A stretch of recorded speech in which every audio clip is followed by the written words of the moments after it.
Hello friends, स्वागत है हमारे यूट्यूब चैनल अमन एजुकेशन एंटरटेनमेंट पे। हम आपके लिए लेकर आ गए हैं केमिस्ट्री के इम्पोर्टेंट क्वेश्चंस का अगला पार्ट। अगर आप मेरे चैनल पर नए हैं तो मेरे चैनल को सब्सक्राइब कीजिए और इस वीडियो को लाइक और शेयर कीजिएगा। इस वीडियो में हम हाइड्रोजन, सल्फर, ऑक्सीजन तत्वों तथा उनके यौगिकों पर फोकस करेंगे। तो स्टार्ट करते हैं। प्रश्न नंबर 1 है, सल्फर का साधारण नाम क्या है? ऑप्शन 1 है फ्रियोन, ऑप्शन 2 है galena, option number 3 lime, option number 4 brimstone. तो करेक्ट ऑप्शन होगा ऑप्शन नंबर 4 ब्रिमस्टोन। जो सल्फर का साधारण नाम होता है वो ब्रिमस्टोन होता है। प्रश्न नंबर 2 है, सल्फर ने अपना नाम किस भाषा से लिया है? यानी सल्फर जो है वो किस भाषा से लिया गया है? सल्फर नाम, इस तत्व को सल्फर नाम दिया गया किस भाषा से दिया गया है? ऑप्शन नंबर 1 है लैटिन, ऑप्शन नंबर 2 है संस्कृत, ऑप्शन नंबर 3 यूनानी, ऑप्शन नंबर 4 मंडेरिन। तो इसका करेक्ट ऑप्शन है ऑप्शन नंबर 1 लैटिन। जो सल्फर शब्द लिया गया है वो लैटिन भाषा से लिया गया है। प्रश्न नंबर 3 है कि प्याज काटते समय आंखों में जलन पैदा करने वाला यौगिक कौन है? ऑप्शन नंबर 1 है carbon, option number 2 sulphur, option number 3 nitrogen, option number 4 hydrogen. तो इसका करेक्ट ऑप्शन है option number 2 sulphur. Sulphur gas, sulphur तत्व के कारण ही प्याज जब हम काटते हैं तो हमारी आंखों में जलन पैदा हो जाती है। प्रश्न नंबर 4 है कि रबर को वल्कनित करने के लिए प्रयुक्त तत्व है? Option number 1 bromine, option number 2 sulphur, option number 3 silicon, option number 4 phosphorus. तो इसका करेक्ट ऑप्शन है ऑप्शन नंबर 2 सल्फर। जो सल्फर है वो रबर को बल्कनित करने के लिए प्रयुक्त होता है। बल्कनित करना क्या होता है कि रबर में गंधक यानी सल्फर को मिलाकर फिर उसे टिकाऊ बनाया जाता है, जिससे कि कई प्रकार के जूते रबर से बनाए जाते हैं, वो गंधक को मिलाकर ही बनाए जाते हैं जिससे रबर टिकाऊ हो जाती है। प्रश्न नंबर 5 है, निम्नलिखित में से कौन से धातु अपनी तलीय अवस्था में अपरूपता प्रदर्शित करते हैं? ऑप्शन नंबर 1 है कार्बन, ऑप्शन नंबर 2 है phosphorus, option number 3 bromine, option number 4 sulphur. जो सल्फर है ये करेक्ट ऑप्शन है इसका, क्योंकि सल्फर जो होता है वो तलीय अवस्था में अपनी अपरूपता प्रदर्शित करता है। प्रश्न नंबर 6 है, ज्वालामुखी पर्वतों में निम्नलिखित में से कौन सी गैस निकलती है? ऑप्शन नंबर 1 है hydrogen, option number 2 chlorine, option number 3 sulphur dioxide, option number 4 nitrogen. तो इसका correct option option number 3 sulphur dioxide. जो सल्फर डाइऑक्साइड है वो ज्वालामुखी पर्वतों से निकलती है वाली एक गैस है, निकलने वाली एक गैस है जो ज्वालामुखी पर्वतों से निकलती है। प्रश्न नंबर 7 है, निम्नलिखित में से कौन सी एक वायु प्रदूषक गैस है और जीवाश्म ईंधन के ज्वलन स्वरूप उत्पन्न होती है? यानी निम्नलिखित में से कौन सी एक वायु प्रदूषक गैस है जो जीवाश्म ईंधन के ज्वलन स्वरूप उत्पन्न होती है? Option number 1 hydrogen, option number 2 oxygen, option number 3 nitrogen, option number 4 sulphur dioxide. तो हम लोगों को पहले से पता है कि अगर जीवाश्म ईंधन को जलाएंगे तो उसमें SO2 यानी सल्फर डाइऑक्साइड जो कि गैस निकलती है। तो इसका करेक्ट ऑप्शन होगा ऑप्शन नंबर 4 सल्फर डाइऑक्साइड। प्रश्न नंबर 8 है कि मृत मछली से निकलने वाली दुर्गंध किन यौगिकों के कारण होती है? ऑप्शन नंबर 1 अमीनो यौगिक, ऑप्शन नंबर 2 सल्फर यौगिक, ऑप्शन नंबर 3 एल्डिहाइडिक यौगिक, ऑप्शन नंबर 4 नाइट्रो यौगिक। तो इसका करेक्ट ऑप्शन है ऑप्शन नंबर 2 सल्फर यौगिक। सल्फर यौगिकों के कारण मृत मछली से दुर्गंध पैदा होती है। प्रश्न नंबर 9 है, निम्नलिखित में से किसकी गंध सड़े हुए अंडे जैसी होती है? ऑप्शन नंबर 1 है हाइड्रोजन सल्फाइड, ऑप्शन नंबर 2 है sulphur dioxide, option number 3 nitrous oxide, option number 4 है कार्बन मोनोऑक्साइड। तो इसका करेक्ट ऑप्शन है ऑप्शन नंबर 1 हाइड्रोजन सल्फाइड।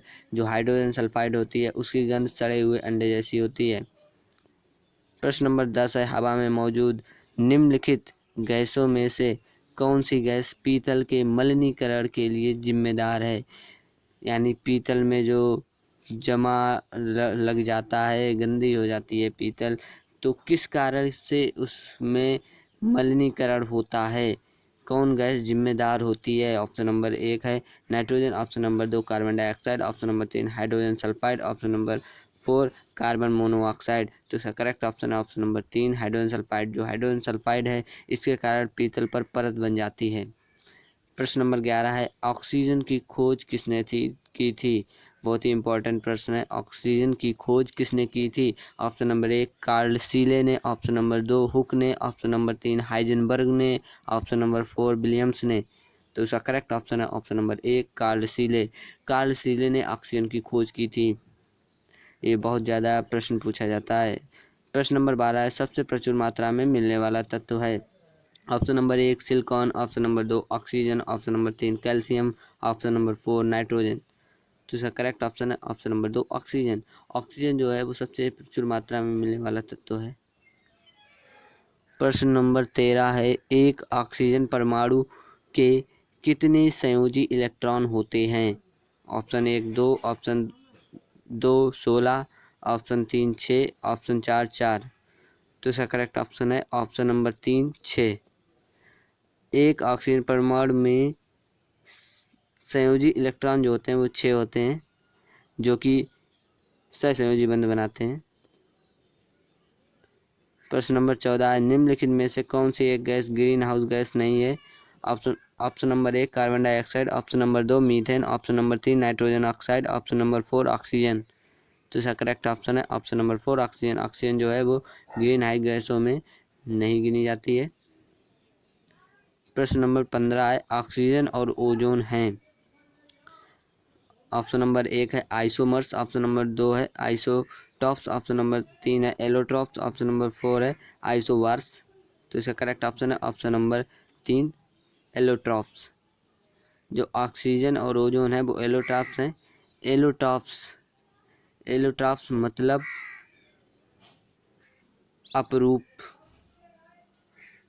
अपरूपता का गुण बताने वाले, उन्हें एलोट्रॉप्स कहते हैं, जो कि ये ऑक्सीजन के हैं।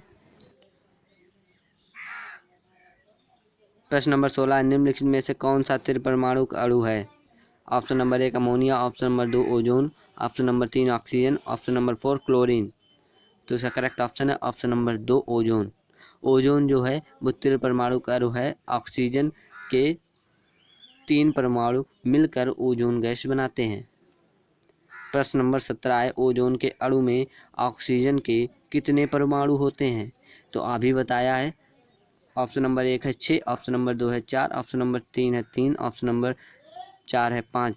तो अभी अभी बिल्कुल बात चली त्रिपरमाणु, यानी कि ओजोन जो होती है वो त्रिपरमाणु होती है, तो इसमें ऑक्सीजन के 3 परमाणु होते हैं। प्रश्न नंबर 17 है, ओजोन जीव मंडल को किससे बचाती है? ऑप्शन नंबर 1 है ओजोन जीव मंडल को किससे बचाती है? ऑप्शन नंबर 1 है पराबैंगनी किरणों, ऑप्शन नंबर 2 है एक्स किरणों से, ऑप्शन नंबर 3 अवरक्त किरणों से, ऑप्शन नंबर 4 गामा किरणों से। तो इसका करेक्ट ऑप्शन है ऑप्शन नंबर 1 पराबैंगनी किरणों से।